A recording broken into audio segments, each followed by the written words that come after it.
खबर शामिल करते हैं सखर से। सखर के सियासी समाजी वर्कर अब्दुल नबी आबडू पी इमरान शाह कॉलोनी सखर मीडिया से बात करते हुए कहा कि जवाबदार इम्तियाज शाह, जो कि खुद को एक गैर रजिस्टर्ड एनजीओ का चेयरमैन कहलवाता है और एमक्यूएम का कारकुन भी कहलवाता है, और वो लोगों को ब्लैकमेल करता है। जैसा कि मुझे इसकी असलियत का पता चला तो मैंने राब्ता किया, क्योंकि इसने मुझसे तारीख 16 फरवरी 2021 को अपने वालिद का सख्त बीमारी का बता के 2 लाख रुपए कैश लेके गया था,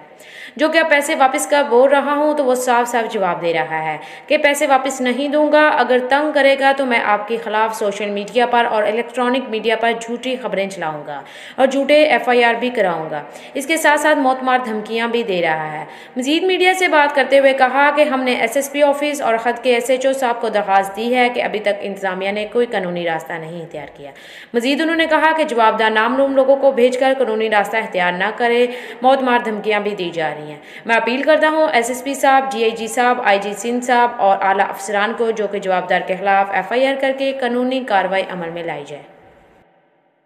पार्टी से वफादारी का एक सबूत दिया, उसको साफ साफ मैंने इनकार किया,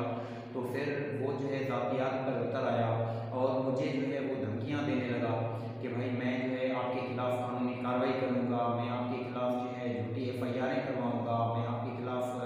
मीडिया पर झूठी रिपोर्टें चलाऊंगा, सोशल मीडिया पर कंपेन चलाऊंगा, और मुझे जो है मौतमार धमकियां देने पर उतर आया कि मैं तुमको ऐसे करूंगा, वो करूंगा, पता नहीं कौन कौन सी धमकियां देने लगा मुझे।